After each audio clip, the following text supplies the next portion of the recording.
စားခဲ့တဲ့ဇလံလေးတစ်ပုဒ်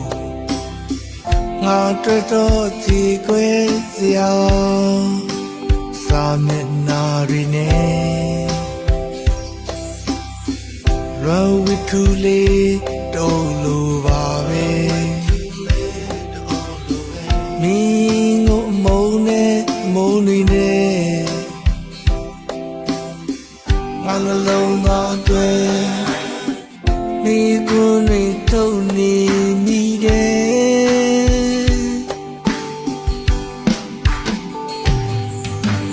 တော့ပြပေးပါဝတော့ရေငါနှလုံးသားလေးအနေထိုင်ဖို့နာချပေးပါဝတော့ရေငါတောင်းဆိုပါれတော့ပြပေးပါဝတော့ရေငါနှလုံးသားလေးအနေထိုင်ဖို့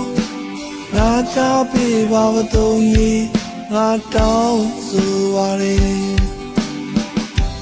မင်းတို့ချစ်တဲ့ချစ်တွေငါရင်မ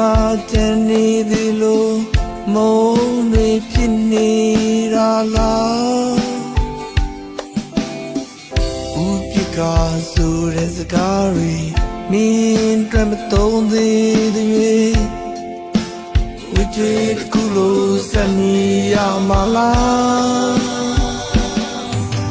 ပြောပြပေးပါဝတော့ရေငါနှလုံးသားလေးနဲ့တိုင်ဖို့နာချပေးပါဝတော့ရေငါတောင်းဆိုပါれပြောပြပေးပါဝတော့ရေ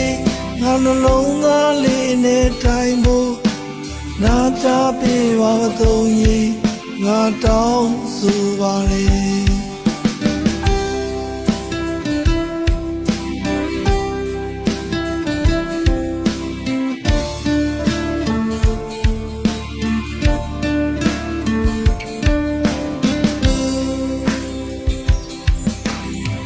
ရင်ဘကစားခဲ့တဲ့ဇလံလေးတစ်ပုဒ်ငါတွေ့တော့ကြည်ခွဲစရာစာမျက်နှာတွေနဲ့